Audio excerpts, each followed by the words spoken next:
मैं जब प्रेम के साथ थी तब भी मुझे अच्छी तरह पता था कि वैभव मेरा पीछा कर रहा है, मुझ पर नजर रख रहा है। मैं वैभव के चेहरे पर वही दर्द, वही तकलीफ देखना चाहती थी। तुम्हारी हिम्मत कैसे हुई? कैसे हुई तुम्हारी हिम्मत? जैसे तुम्हारी हिम्मत। तुम्हें अगर हर दूसरी औरत के साथ सोने से पहले ना मेरी मंजूरी की जरूरत नहीं है ना, मुझे भी किसी के भी साथ सोने के लिए तुम्हारी मंजूरी की कोई जरूरत नहीं है। उस प्रेम को तो छोड़ूंगा नहीं मैं। उसकी नौकरी तो गई, उसकी भी जान जाएगी, देखना तुम। मैं भी ललिता को मारना चाहती थी, अब गीता को मारना चाहती हूँ। औरती अपनी हद में रहो तुम। हद में तुम रहो अपनी। तुम्हें क्या लगा? हाँ, सिर्फ तुम मुझे तकलीफ पहुंचा सकते हो। मैं तुम्हें बर्बाद कर दूंगी। सर मैं इस कोचिंग का एडमिन इंचार्ज हूँ, चंदर सक्सेना। सर 2 लोग आए थे, उन्होंने बोला कि वो सीए फर्म से आए हैं और उन्हें आरती मैडम से जीएसटी के बारे में कुछ बात करनी है। जीएसटी के बारे में बात करनी है, टैक्स फाइल करने में कुछ प्रॉब्लम आ रही है। हाँ तो मुझे बता दी, मैं यहाँ का एडमिन इंचार्ज हूँ। सुरेश जी की बात हो गई है मैडम से, आप बस उन्हें इन्फॉर्म कर दीजिए। ठीक है, अब बाहर रिसेप्शन पे वेट करिए, मैं उनको बता दूँ। और सर फिर मैंने चिट लेकर राम सेवक को भेजा कि वो आरती मैडम को जाके इन्फॉर्म कर दे। फिर मैडम ने पर्ची पढ़ी और उन दोनों को अंदर भेजने के लिए कहा। और वो लोग मर्डर करके ऐसे निकल गए, किसी ने कोई आवाज़ नहीं सुनी? आरती के चीखने की भी कोई आवाज़ नहीं आई? नहीं सर। साहब मैंने उन दोनों को जाते हुए भी देखा और मुझे लगा मीटिंग खत्म हो गई होगी। मुझे लगा ही नहीं कि वो कातिल थे और आरती मैडम का खून कर चुके थे। वो तो जब मैं उनके केबिन में चाय देने गया तो देखा कि वो कुर्सी पर मरी पड़ी है।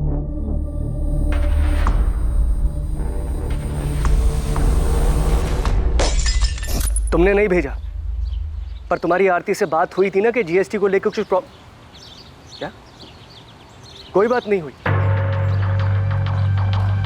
सर मैंने आपसे कहा था ना, मेरे सीए ने किसी को नहीं भेजा। मेरी भी अपनी सीए सुरेश पुजारी से बात हुई, ना तो उसने आरती से कोई बात की थी, ना उसने किसी को भेजा। तो कौन हो सकता है जो सीए के ऑफिस का बहाना करके आरती से मिलने आया और उसे मारकर चला गया? मुझे कैसे पता होगा सर? मेरी बहन को कोई मार के चला गया, मेरे लिए यही मानना मुश्किल हो रहा है। तो आरती 6 महीने पहले ही सेंट्रल जेल से बेल पे बाहर हुई और अब इसका मर्डर हो गया। सर शायद वैभव जोशी मर्डर केस की फाइल हमें वापस खोलनी चाहिए। ये प्रेम मिश्रा अभी भी जेल में ही है ना? यस सर, उसने बेल के लिए अप्लाई किया था पर कोर्ट ने रिजेक्ट कर दिया। वो अभी भी सजा काट रहा है। अरे मिश्रा, वो तेरी जोड़ी था आरती जोशी, मर्डर हो गया उसका।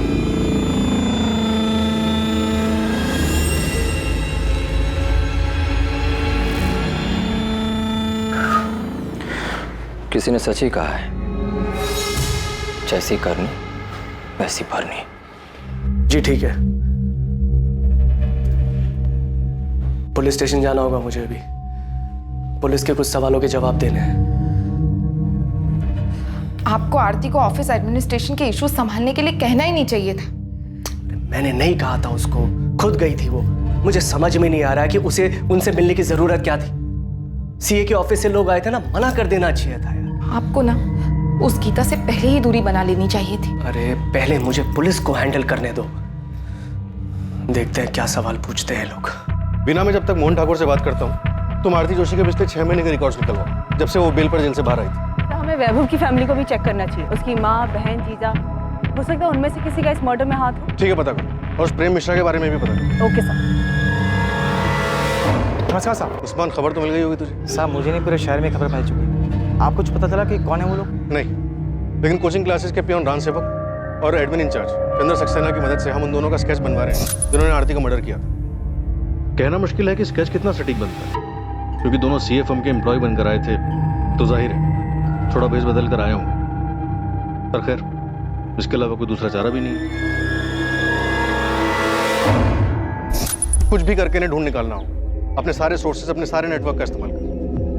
हमें शक है कि वैभव के मर्डर में हम आरती को लेकर गलत थे। एक बार इसका छाप मारना दो साहब, मैं फौरन अपना नेटवर्क काम पे लगा दूँ। आखिर ये दोनों बच के जाएंगे कभी? चाकू जैसी तेज धार वाली चीज से वार किया गया। इसके पति को भी ऐसे मारा गया था। उसी के मर्डर की सजा इसके बॉयफ्रेंड प्रेम मिश्रा और उसके 2 साथी प्रकाश वर्मा और कमलेश जायसवाल को मिली। वो तीनों अभी भी जेल में। डॉक्टर, क्या वैभव मर्डर केस में हम गलत थे? तो पता नहीं, अगर गलत हुए हैं तो जिसने भी वैभव का मर्डर किया था वो शायद इसके बेल पर बाहर आने का इंतजार कर रहा था। ऐसे ही मौका मिला, उसने इसे भी मार दिया। शायद कोई ऐसा शख्स जिसे इन दोनों की मौत से ज्यादा फायदा होने वाला था। दिलीप, हमें आरती के खिलाफ ठोस सबूत जुटाने होंगे। हम प्रेम मिश्रा और उसके साथियों के बयान पर भरोसा नहीं कर सकते, क्योंकि आरती कोर्ट में यही कहेगी वो बेकसूर है। ऐसे में उसे सजा दिलवाना मुश्किल होगा। इस केस में पहली सफलता पुलिस को योगेश पाल से मिली जब उसे उठाया गया। बहुत घुमा लिया तूने हमें योगेश पाल। हमें पता है तू किसी एक्स स्टूडेंट से नहीं मिला था। सर मैं सच बोल रहा हूँ सर। अबे सच तो तू तब बोलेगा जब हमारा डंडा चलेगा। 50,000 डंडे गिन के मारना इसे। पहचानता है ना इसे? प्रेम मिश्रा। चल बोल, क्या सेटिंग थी तेरी इसके साथ? इतना तो हमें पता है कि नौकरी के नाम पर पैसे खाने वाली कोई बात नहीं थी। सर हमें पैसे मिले थे, 1 लाख मुझे और 1 लाख निखिल को।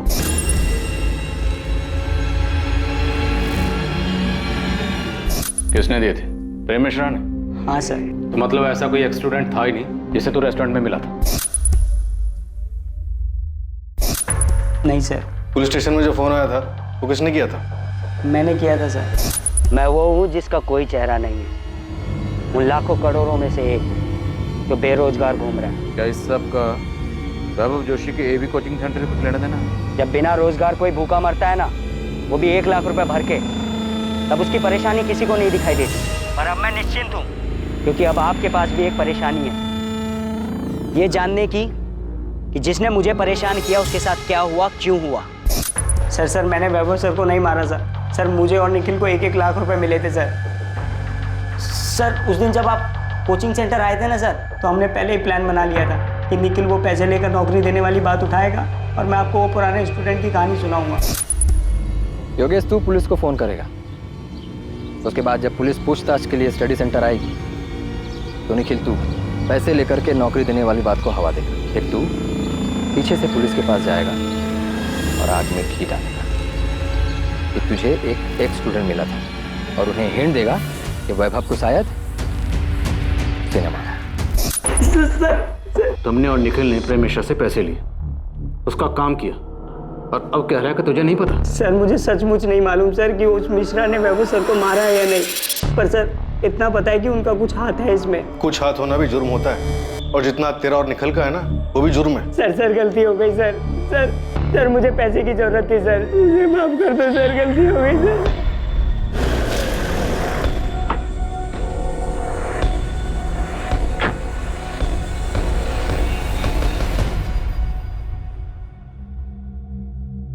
प्रेम मिश्रा।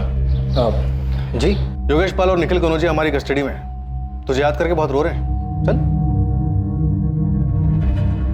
आरती तुम्हें क्या लगा था कि हम कभी इस एंगल में जाएंगे ही नहीं, कि एक पत्नी अपने ही पति की किडनैपिंग और मर्डर की प्लानिंग कर सकती है?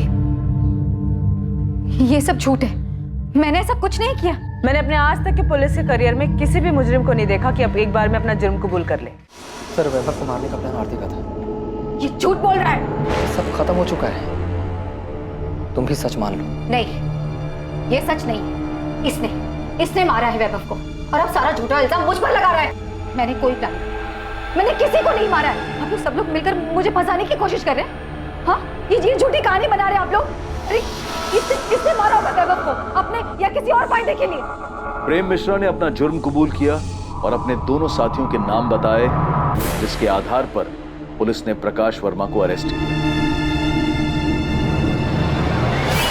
वैभव के कत्ल और किडनैपिंग में प्रेम का दूसरा साथी कमलेश जायसवाल भी पुलिस की गिरफ्त में था।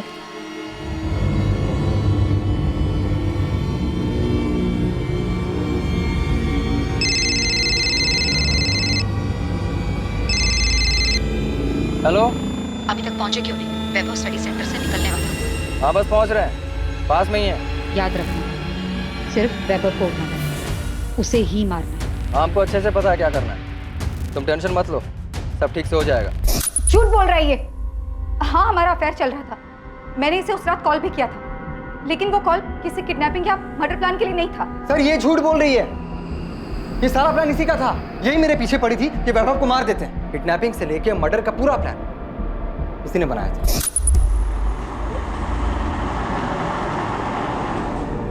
आरती के प्लान से अलग अगर कुछ हुआ था तो बस इतना कि ट्रैफिक की वजह से हम पहुंचने में थोड़ा लेट हो गए थे। जब हम पहुंचे तो वैभव गीता और जोगिंदर के साथ बाहर निकल रहा था। आरती के प्लान के मुताबिक हुआ ही था। क्या चाहिए? क्या?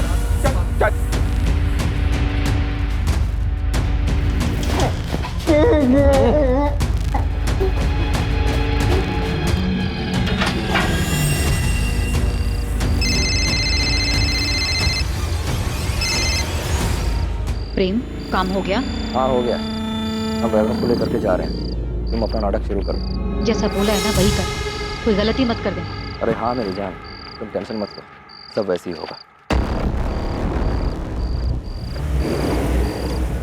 फिर हम वैभव को लेकर इलाहाबाद में एक सुनसान जगह पहुंचे जो हमने पहले से देख रखी। अरे आप इसकी बात सुनी क्यों रहे? मैंने कोई प्लान नहीं किया, झूठ बोल रहा है ये। सर झूठ मैंने ये बोल रही हूँ, और सर वैभव को मारने के बदले इसने मुझे 12 लाख रुपए देने का और मुझसे शादी करने का वादा भी किया था। पूछिए इससे। क्या बकवास कर रहे हो तुम?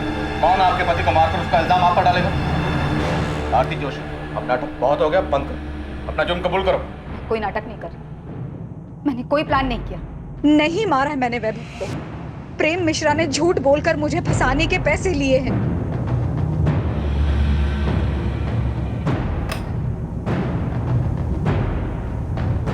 जी ये मीनाक्षी जोशी जी से मिलना था हमें। उनका फोन नॉट रीचेबल आ रहा और घर पे भी ताला लगा है। मीनाक्षी जी तो ये कोठी 8 महीने पहले ही बेचकर चली गई है। अब उनके बेटे के साथ जो हुआ उसके बाद तो वो काफी टूट चुकी थी। यहाँ से कहाँ गई है वो? सुना है शायद अब वो वृद्धाश्रम में रह रही है। अब बेचारी करती भी तो क्या, अब उनका देखभाल करने वाला भी तो कोई नहीं बचा। आप बता सकती हैं कौन से वृद्धाश्रम में है वो? नाम तो नहीं पता, पर 80 घाट के आसपास ही है कहीं। अब आप उनकी बेटी पार्वती से पूछिएगा, शायद उसे पता होगा। अगर अब भी अपनी माँ की परवाह करती होगी तो। और कितना करेंगे? जितना कर सकते थे किया, बाकी हमारी भी तो जिंदगी है, घर है, गृहस्थी है। अपना देखें या दूसरों का करते फिरे। देखिए, वैभव के जाने के दुख से माँ जी अभी तक उबर नहीं पाई हैं। सारा दिन उसके बारे में सोचकर, उसे याद करके परेशान होती रहती हैं। अब आप खुद बताइए, जो चला गया उसके लिए कब तक अफसोस करते रहेंगे? पार्वती वो तुम्हारी माँ है। हाँ तो उन्हें भी तो समझना चाहिए ना। और वैसे भी वो हमेशा से वैभव भैया की माँ ज्यादा रही है। हमारी तो उन्हें सिर्फ मुसीबत में याद आती थी, लेकिन अब ना सब कुछ सही। वो वहां खुश है और हम यहाँ पर खुश हैं। हमें ना तो उनसे और ना ही उनकी मुजरिम बहू आरती से कोई लेना देना है। अब लेना देना होगा भी नहीं, क्योंकि आरती का मर्डर हो गया। क्या? मर्डर कहाँ हुआ है? जेल में? उसकी कोचिंग क्लास में। आपको पता नहीं था वो बेल से बाहर आई हुई है? बेल पे बाहर आए या नरक में जाए, हमें कोई फर्क नहीं पड़ता। मेरे भाई को मार दिया, मेरी माँ को बेहाल करके छोड़ दिया, जिए या मरे बाहर में जाए। घर बेच दिया, सारा पैसा अपने पास रख लिया, मुझे एक फूटी कौड़ी तक नहीं दी। पार्वती तुम्हारी माँ ने कोई शिकायत नहीं। हम आरती के मर्डर के सिलसिले में आए थे। हाँ तो यहाँ क्यों आई? जाइए उसके भाई मोहन घर जाइए, आप जाना है तो। मुझे पहले शक था उसने अपनी बहन के साथ मिलकर मारा वैभव को, और अब ज्यादा लालच के चक्कर में आरती को ही मार दिया होगा। सर मैंने अपने सीए से फिर से बात की थी, उसने मुझे बताया कि जीएसटी फाइल करने में कभी कोई प्रॉब्लम थी ही नहीं। मोहन, अब आरती तो रही और उसका और वैभव का कोई बच्चा भी नहीं, तो कोचिंग क्लास अब किसकी हुई?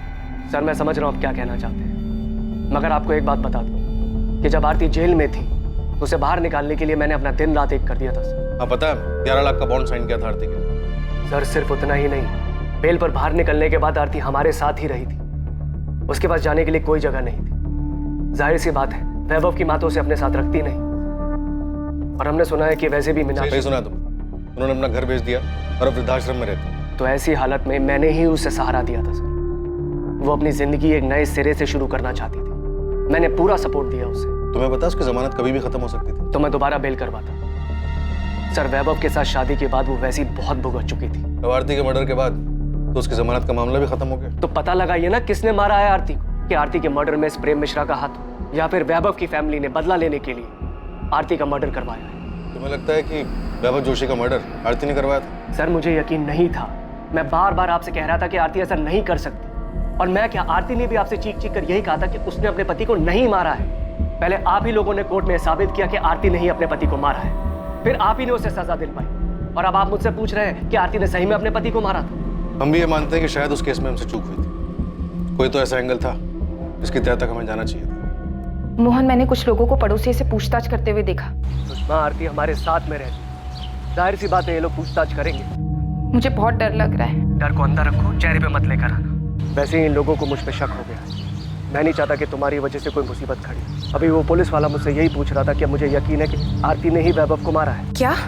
इसीलिए बोल रहा हूँ शांत रहो। हो सकता है ये लोग तुम्हें भी सवाल जवाब के लिए बुलाएंगे, मगर बिल्कुल आराम से शांति से जवाब समझ आया? तुमने कहा था कि वैभव का मर्डर आरती का प्लान था, जिसका अब खुद का मर्डर हो चुका है, पर तुम अभी सजा काट रहे हो। तुम्हें नहीं लगता अब तुम्हें सच बता देना चाहिए?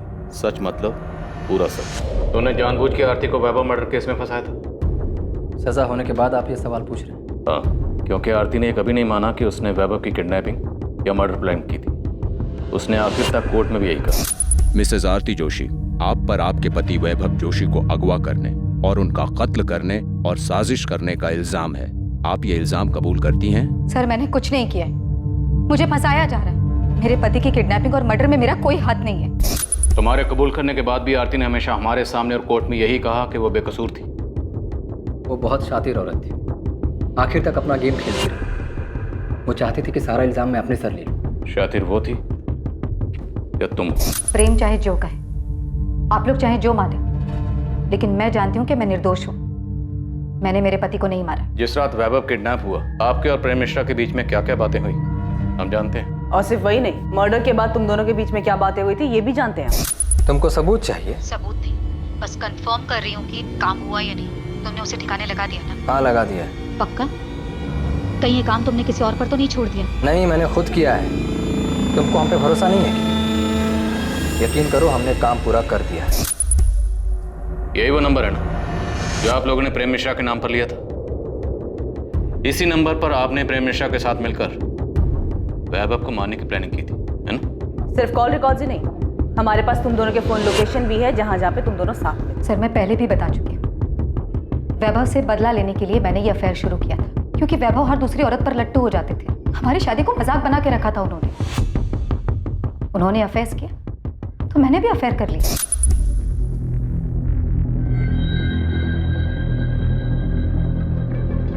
मैं जब प्रेम के साथ थी तब भी मुझे अच्छी तरह पता था कि वैभव मेरा पीछा कर रहा है, मुझ पर नजर रख रहा है।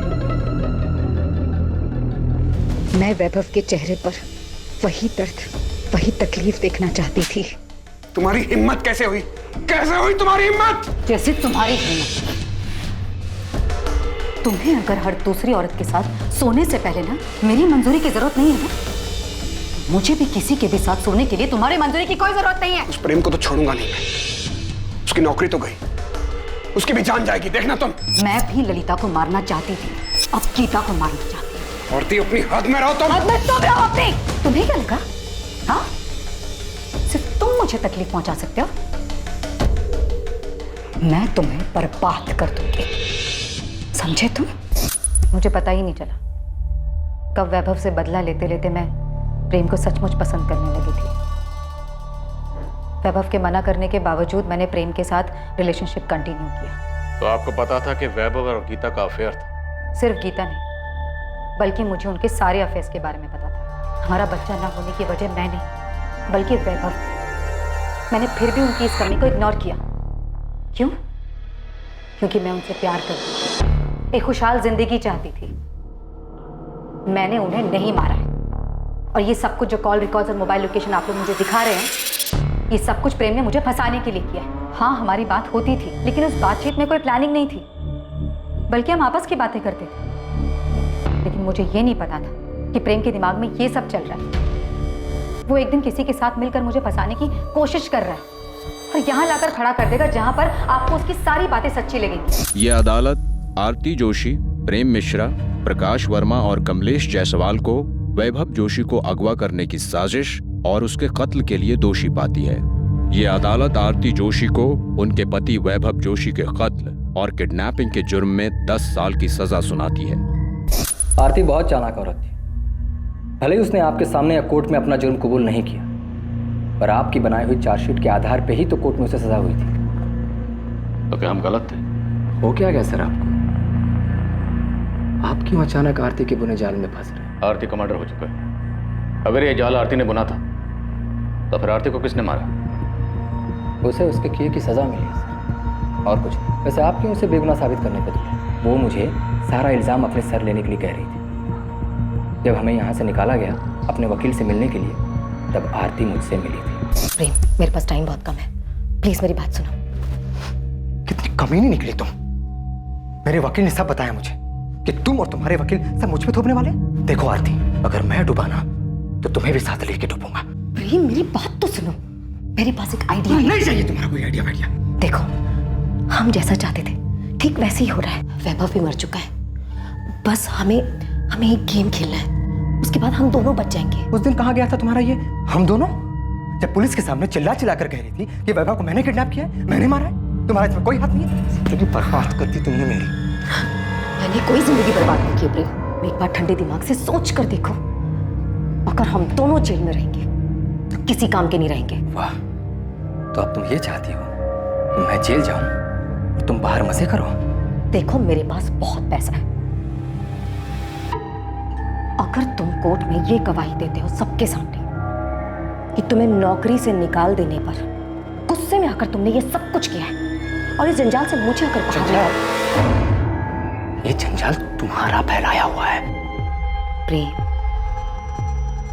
एक बार सोच कर देखो, हम अपनी जिंदगी नए सिरे से शुरू कर सकते हैं। इनकम की टेंशन नहीं है, वैभव की क्लास अब मेरी है। तुमने रिलेशनशिप के लिए इतना कुछ किया, अब मेरी छोटी सी बात भी नहीं मानोगे?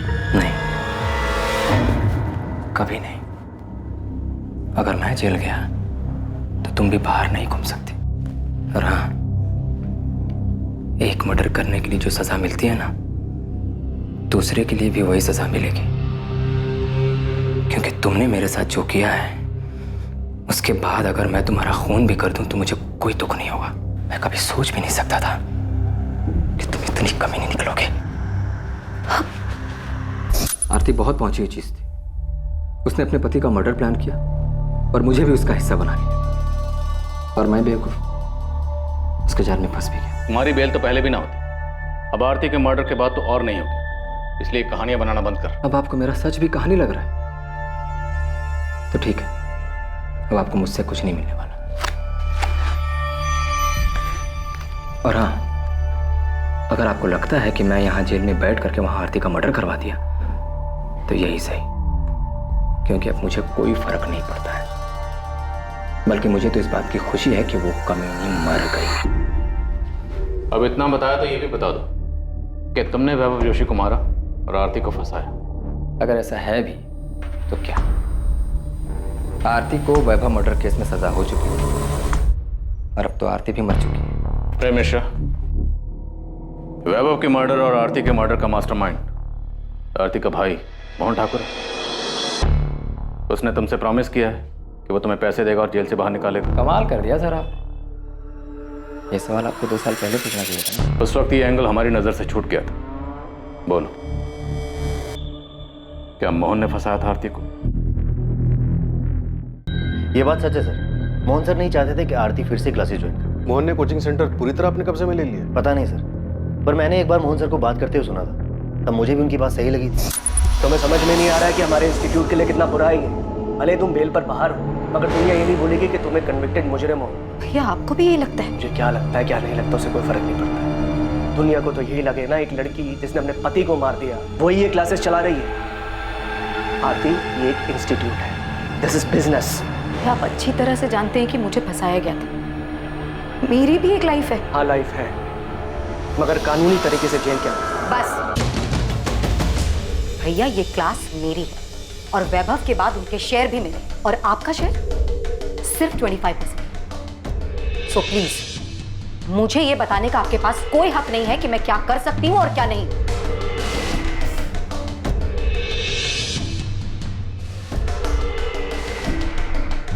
ये बात भी सच है कि आरती मोहन सर की जिम्मेदारी बन गई। वैभव के मर्डर में आरती के अरेस्ट होने के बाद जब कोचिंग सेंटर मोहन ने संभाला, तब क्या कभी उसकी किसी हरकत से ऐसा लगा कि वैभव के मर्डर में उसका भी हाथ हो सकता है? सर, मुझे तो कभी उनके बिहेवियर से ऐसा कुछ लगा नहीं, पर हाँ क्लासेस में बातें होने लग गई थी कि वैभव सर मर चुके हैं, आरती जेल में है, और ये सब कुछ अब मोहन सर का ही। साहब, ये दोनों जिन्होंने आरती को मारा है वाराणसी के तो नहीं, क्योंकि मेरी टीम ने पूरा शहर छान मारा लेकिन कहीं दिखे नहीं। मेरी टीम अभी काम पे लगी है, हो सकता है आसपास की।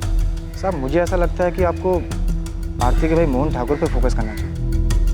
ना तो हमें वैभव जोशी के कॉल रिकॉर्ड से कुछ मिला और ना ही मोहन ठाकुर। आरती के कॉल रिकॉर्ड से भी ऐसा कुछ नहीं मिला जिससे हमें कोई लीड मिल सके। साहब आरती के बिल के पीछे मोहन ठाकुर की साजिश है, इसका तो कोई प्रूफ नहीं है, लेकिन हाँ उसके पड़ोसी से बात की तो पता चला कि मोहन और उसकी बीवी आरती के साथ में रहने से खुश नहीं थे, तो क्लासेस के लालच में उनको मजबूरी में अपने साथ में रख रहे थे। आपने जब आरती को अरेस्ट किया वो टाइम हमारे लिए बहुत अच्छा नहीं था। हमारा एक बच्चा है जो अभी क्लास 7 में आया है। आप खुद ही बोली, हर जगह आरती की खबर छप रही थी, तो बच्चे पर क्या असर हुआ होगा। तो अगर आरती के अरेस्ट होने से आपको इतनी परेशानी हुई तो जब आरती जमानत पर बाहर आई तब तो आपको और भी दिक्कत हुई होगी। आप जैसा समझे सर, लेकिन आरती जैसी जिद्दी लड़की मैंने आज तक नहीं देखी। घर पर रहने तक तो ठीक था, लेकिन वो क्लासेस में प्रॉब्लम क्रिएट करने लगी। उसे समझ ही नहीं आ रहा था कि उसके क्रिमिनल रिकॉर्ड की वजह से क्लासेस पे क्या असर पड़ेगा। एक काम करते, आपके 25% शेयर की आने वाले 5 साल की जो इनकम बनती है ना, वो मैं आपको पे कर देती हूँ, ठीक है? आरती, इतना आसान नहीं है ये। शेयर दोगी तुम? 2 साल जब तुम पर तुम्हारे पति के मर्डर का केस चल रहा था ना, और फिर तुम्हें सजा हुई, तो यही थे जिन्होंने क्लासेस संभाली थी। ये बात बार बार बोलकर आप मुझे क्या जताना चाहती हैं? आप दोनों ने मिलकर बहुत बड़ा महान काम किया है मुझ पर। वो क्लासेस मैं और मेरे पति मिलकर चला रहे थे। वही पति जिसका तूने खून कर दी। एक नंबर का घटिया और एहसान फरामोश इंसान था वो। बुरा मत मानो, तुम भी ना कुछ कम नहीं हो। आरती, तुम्हें पता भी है तुम्हारे यहाँ रहने से हमें क्या क्या सुनना पड़ता है? उस वक्त भी लोगों ने हमें न जाने क्या क्या कहा था। वाह, आपको तो सब याद है, लेकिन ये याद नहीं होगा कि पति का मर्डर करने वाली उसी औरत की क्लासेस की कमाई पर आप ऐश कर रही हो। लेकिन हाँ, मेरे यहाँ रहने और क्लासेस ज्वाइन करने से आप लोगों की जिंदगी तबाह हो जाएगी। तुम्हें यहाँ पर रहने से कौन मना कर रहा है? तुम रहो ना यहाँ पर, तुम्हारा ही घर है। हम बस इतना चाहते हैं कि तुम क्लासेस से दूर रहो। हमने आरती को कितना समझा, लेकिन उसने हमारी एक नहीं सुनी। क्लासेस जाना छोड़ा नहीं उसने। आपके पति मोहन ठाकुर? मेरे पति आरती के बड़े भाई, क्लासेस शुरू करने में उन्होंने ही उसकी हेल्प की थी, जिसके बदले मोहन को कोचिंग के प्रॉफिट में शेयर मिलता है। हाँ, तो ये उनका हक बनता है, लेकिन मेरे पति लालची इंसान नहीं है कि क्लासेस के लिए अपने जीजा और बहन का मर्डर करवा देंगे। सुषमा जी, हम यहाँ सिर्फ आरती के मर्डर की बात कर रहे हैं। आपके पति ने वैभव जोशी का मर्डर किया या नहीं किया, ये तो हमने पूछा ही नहीं। तो आप खुद कह रहे हैं।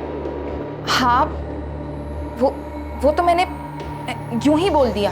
हो सकता है ये लोग तुम्हें भी सवाल जवाब के लिए बुलाए, मगर बिल्कुल आराम से, शांति से जवाब बोल दिया, क्योंकि आप उन पर इल्जाम लगाए जा रहे हैं। इल्जाम तो हमने लगाया ही नहीं सुषमा। क्या वैभव जोशी का मर्डर आपके पति मोहन ठाकुर ने करवाया और अब आरती का मर्डर भी उन्होंने करवाया? नहीं सर, ऐसा कुछ भी नहीं है।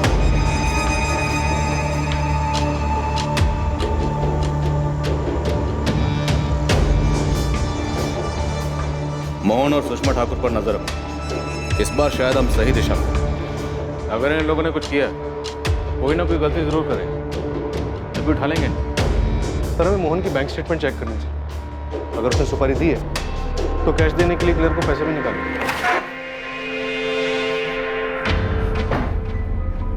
कैसा रहा? सब ठीक था ना? नहीं, मैं डर गई थी। पता नहीं कि क्या बोल दिया मैंने। क्या बोल दिया? मैंने घबराहट में बोल दिया कि तुमने ना वैभव को मारा है ना आरती को। अरे सुषमा, मैंने तुम्हें सब कुछ तो समझा के भेजा था।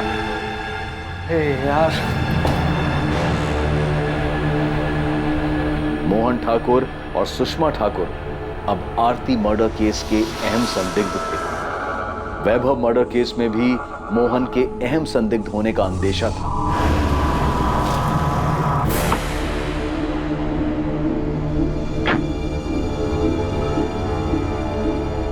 प्रेम मिश्रा से भी लगातार अलग अलग तरीके से पूछताछ की गई, इस उम्मीद में कि शायद प्रेम से कोई लीड मिल पाए जिससे वैभव और आरती मर्डर केस में मोहन की भागीदारी का पता चल सके। सर, मोहन ठाकुर के पर्सनल अकाउंट से या एवी सेंटर के बैंक अकाउंट से पिछले 3 महीने में कोई भी बड़ी रकम नहीं निकली। पेमेंट की नहीं गई होगी, करने वाला होगा। सर, सुपारी किलर इतने दिनों तक पैसों का इंतजार नहीं करता, कुछ ना कुछ एडवांस तो दिया होगा। पुलिस मकसद और दिशा खोजने की कोशिश कर रही थी, तभी उनके पास एक फोन आया जो आरती मर्डर केस में उन्हें एक क्लू देने वाला था। हेलो, आपको कभी पता नहीं चलेगा कि आरती जोशी की सुपारी किसने दी थी। जानता हूँ। तो ये बता कि तूने फोन क्यों किया? ये कंफर्म करने के लिए कि हमें कुछ पता चला है या नहीं चला? ये बताने के लिए कि तुम लोग कातिल के बहुत करीब होकर भी बहुत दूर हो, उस तक इतनी आसानी से नहीं पहुंच पाओगे जैसे वैभव जोशी मर्डर केस में नहीं पहुंच पाए थे। अच्छा लगा सुनकर कि तुझे सब कुछ अच्छी तरह से पता है, लेकिन फोन करने की जहमत क्यों की? क्योंकि मैं चाहता हूं कि इस बार तुम लोग किलर तक जल्दी पहुंच जाओ। बता हमें क्या करना चाहिए? कोई क्लू दे। सिर्फ क्लू नहीं, मैं तुम्हें मर्डर करने वाले का नाम दे रहा हूं, प्रेम मिश्रा।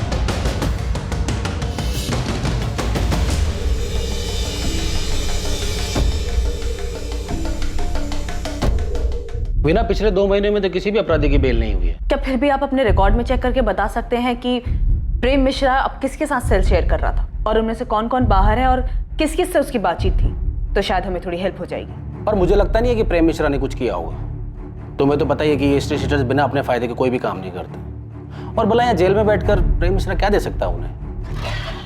सर, फोन इलाहाबाद के पीसीओ से किया गया था, लेकिन पीसीओ वाले को याद नहीं है कि फोन किसने किया था। इस तरह अचानक से फोन आना, प्रेम मिश्रा का नाम लेना, वैभव जोशी मर्डर केस की याद दिला रहा। याद है वो नौकरी के नाम पर झांसा देने वाले रैकेट की इन्फॉर्मेशन के लिए फोन आया था, जो योगेश पाल ने हमें गुमराह करने के लिए किया था? सर, एक कॉल भी वैसे ही लग रहा है जैसे वैभव जोशी मर्डर के टाइम पर आरती से गुमराह करने के लिए हमें किया गया था, लेकिन इस बार शायद मोहन ठाकुर से डाइवर्ट करने के लिए किया गया। नहीं सर, मोहन ठाकुर नहीं लग रहा। सर, वैभव जोशी के टाइम पर आरती हमारी प्राइम सस्पेक्ट नहीं थी और उस वक्त हमें गुमराह करने का मकसद था कि हमारा ध्यान अपने प्राइम सस्पेक्ट से आरती की तरफ न जाए।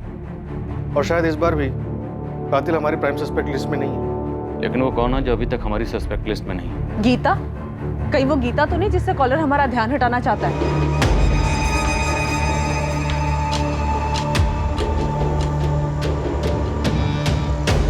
गीता ने वैभव के मर्डर का बदला लेने के लिए आरती का मर्डर कर दिया। सर, गीता और वैभव अफेयर में, वो शायद शादी करने वाले थे, लेकिन उसके पहले ही वैभव का मर्डर हो गया। तो जब आरती को बेल मिली तो गीता ने अपना बदला लेने के लिए उसका मर्डर करवा दिया होगा। आरती को बेल किस ग्राउंड पर मिली थी? हेल्थ ग्राउंड पर सर। उसे अर्थराइटिस था। दिसंबर 2018 में आरती को जेल हुई थी। उसके भाई मोहन ने जनवरी 2019 से बेल के लिए ट्राई करना शुरू किया। आरती को फाइनली बेल मार्च 2019 में मिली।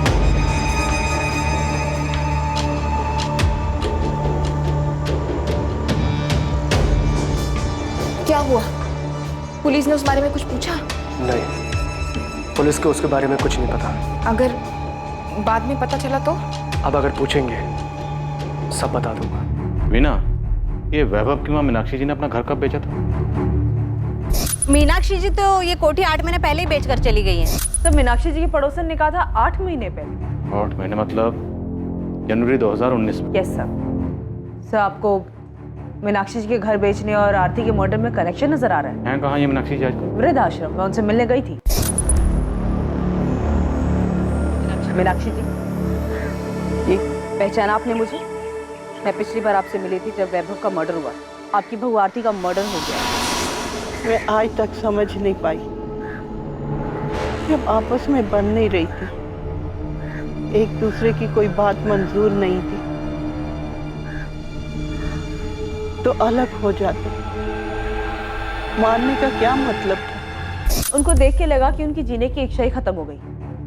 क्या आपको उनको पे शक हो रहा है? देखो, कंफर्म नहीं है, इत्तेफाक भी हो सकता है। आरती को सजा हुई दिसंबर में। जनवरी को आरती के भाई ने उसकी बेल के लिए अप्लाई की और जनवरी में ही मीनाक्षी जी ने अपना मकान बेचा और वृद्धाश्रम में शिफ्ट हो गए। मकान बेचा था तो उसके पैसे मिले होंगे। वीना, मीनाक्षी जी का बैंक अकाउंट चेक करो। Sure sir.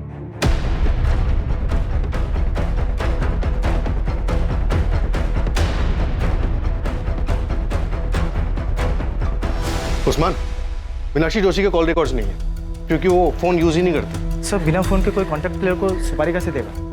हम मीनाक्षी जोशी के दामाद किशोर और बेटी पार्वती के कॉल रिकॉर्ड्स देख रहे हैं। उनके दामाद का कहना है कि वो और वैभव पहले दोस्त थे, बाद में रिश्तेदार बने। हम दोनों एक दूसरे के बहुत करीब थे। मैं तो वैभव को तब से जानता था जब हमारा रिश्ता बना भी नहीं था। लेकिन ये पार्वती और किशोर तो मीनाक्षी को देखने तक नहीं जाते। तुम दोनों पे नजर रख, कभी कभी तीर अंधेरे में भी निशाने पर लग जाते। मैं मूर्तिगंज पुलिस स्टेशन से assistant sub inspector Veena Shukla बोल रही हूँ। मुझे एक अकाउंट की डिटेल जल्द से जल्द चाहिए। मैं रिक्वेस्ट मेल कर दे रही हूँ, थोड़ा जल्दी कीजिएगा।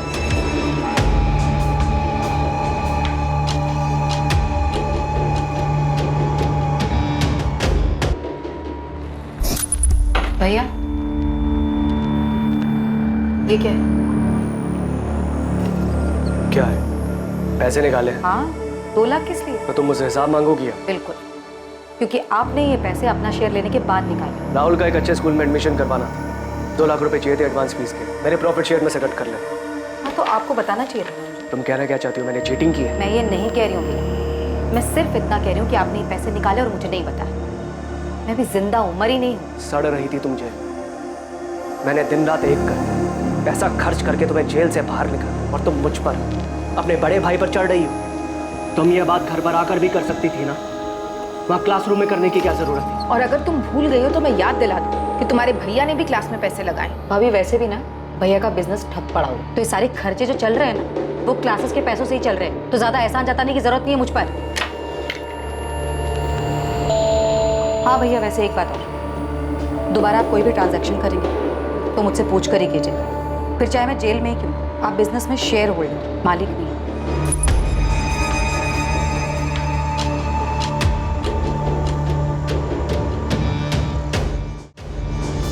जिस अंधी गली में इन्वेस्टिगेशन दाखिल हुई थी, उसी अंधी गली से आरती जोशी मर्डर केस का आखिर में रास्ता खुलने वाला है। पुलिस ने अंधेरे में जो तीर चलाया था, वो तीर आरती मर्डर केस में निशाने पर लगा था। लेकिन इस सफलता से पहले एक उससे भी बड़ी सफलता इस केस में सामने आने वाली है। आसमान बोल, पार्वती और किशोर का कुछ पता चला? सर वहाँ कुछ मिले या ना मिले, या तो पंटर मिले। ये वसीम बेग और बिलाल कुरैशी। कौन है ये दोनों? मैडम ने आप लोग को बुलाया है।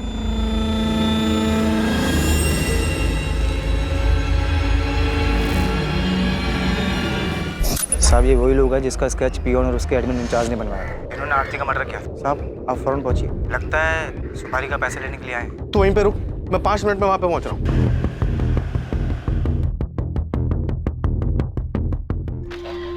सर, आपका शक सही था, काफी घुमाकर प्लानिंग की गई। मीनाक्षी जोशी के अकाउंट से पैसे दिए गए? नहीं सर, लेकिन घर बेचने के बाद की कहानी कुछ और है, जो हमसे छुपाई गई। हमसे चूक हो गई सर, हमने सिर्फ मोहन का अकाउंट चेक किया, लेकिन घर बेचने के बाद मीनाक्षी जी को 55 लाख रुपए मिले, जिसमें से 40 लाख रुपए उन्होंने पार्वती के अकाउंट में ट्रांसफर किए। ये किशोर और पार्वती तो कुछ और ही कहानी सुना के गए थे। उन्होंने तो कहा था कि मीनाक्षी जी ने घर बेचने के बाद उन्हें कुछ नहीं दिया। हमसे झूठ बोल रहे थे वो दोनों। घर बेच दिया, सारा पैसा अपने पास रख लिया, मुझे एक फूटी कौड़ी तक नहीं दी। पार्वती और किशोर कुछ ज्यादा ही ओवर एक्टिंग कर गए। सर उनको तबीयत से तोड़ते सारी एक्टिंग निकल जाएगी। Sir 102 number.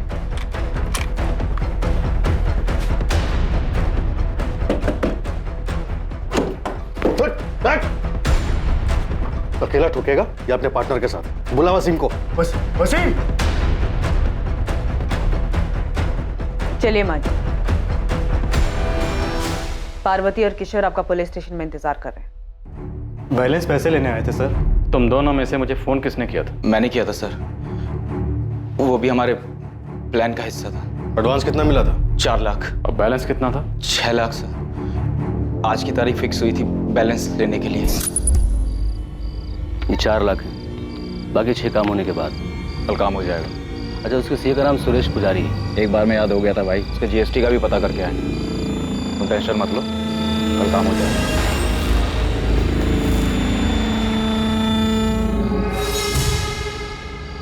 कल हो जाएगा माँ। कह दिया उसे कि उसे भी उतना ही दर्द होना चाहिए जितना मेरे बेटे को हुआ था। उसे दर्द होगा, वैभव से ज्यादा दर्द होगा उसे। आरती को मारने की प्लानिंग आपने जनवरी में शुरू कर दी थी। मैं पहले ही मारना चाहती थी, लेकिन जनवरी में पक्का कर लिया था। आज फिर कोर्ट में उसकी बेल की सुनवाई है माँ। बस उसे बेल जल्दी मिल जाए। देखिए, लगता तो इस बार जल्दी मिल जाएगी। आप यहाँ क्या कर रही हैं? आप क्या चाहती हैं आप? तुम तो शुरू से ही कहती रही कि तुमने वैभव को नहीं मारा। बस मैं ये जानना चाहती हूँ सच क्या है। माँ, मुझे आपसे कुछ नहीं चाहिए, मैं आपके पास नहीं आऊंगी। जैसी तुम्हारी मर्जी। बस मैं तो ये जानना चाहती हूँ कि तुमने वैभव को मारा है। बोल बेटा, तुमने ही मारा है ना? हाँ, मैंने मारा वैभव को, क्योंकि वो अपने घटियापन और अपनी गंदी चीजों से बाज नहीं आ रहा था। 5 सालों में जो दर्द और जो तकलीफें उसने मुझे दी है, वही दर्द मैं उसे देना चाहती थी। हाँ, मैंने मारा है आपके बेटे को, क्योंकि मैं आपके बेटे से नहीं बल्कि प्रेम मिश्रा से प्यार करती हूँ। पर तूने मुझे पहले कभी कुछ बताया क्यों नहीं? मैं अपने बेटे से बात करती, वो तेरे रास्ते से हट जाता और तू अपनी जिंदगी जी लेती। मैं उसे छोड़ना नहीं चाहती थी, मारना चाहती। मैं ये घर बेच दूंगी और वृद्धाश्रम चली जाऊंगी और वहां पे तुम दोनों में से कोई भी मुझे मिलने नहीं आएगा और इस तरह किसी को मुझ पे भी शक नहीं होगा और तुम लोगों पे भी नहीं होगा। उन पैसों से मैं आरती को मरवाऊंगी। मार दिया मैंने उसे, मार दिया। उसे वही दर्द दिया जो उसने मेरे बेटे को दिया था। मैं कबूल करती, ये सब मैंने अकेले किया है। इसमें मेरी बेटी और दामाद का कोई लेना देना नहीं। मीनाक्षी जी, कानून किसी की मर्जी या खुशी के लिए काम नहीं करता। आरती के मर्डर के लिए दोनों को भी सजा हो। देखिए, मैंने जो कुछ भी किया मुझे इस बात का कोई अफसोस नहीं। मैं अपना जुर्म कबूल करता हूँ। मुझे भी कोई अफसोस नहीं। अपने बेटे की मौत का बदला लेके खुश हैं आप? हाँ, मुझे बदला लेना था। उसने मेरे बेटे को मारा, मैंने उसकी जिंदगी खत्म कर दी। मीनाक्षी जी, आपने सिर्फ आरती की जिंदगी खत्म नहीं की, बल्कि अपनी बेटी और दामाद की जिंदगी भी खत्म कर दी। मोहन और सुषमा को डर था कि बेटे के एडमिशन के लिए निकाले गए 2 लाख रुपए कहीं उन्हें बेवजह आरती मर्डर केस में ना फंसा दे। प्रेम मिश्रा और उसके दोनों साथी वैभव मर्डर केस में जेल में सजा काट रहे हैं। किशोर राजपूत, बिलाल कुरैशी, वसीम बेग, पार्वती राजपूत और मीनाक्षी जोशी को आरती मर्डर केस में बुक किया गया है।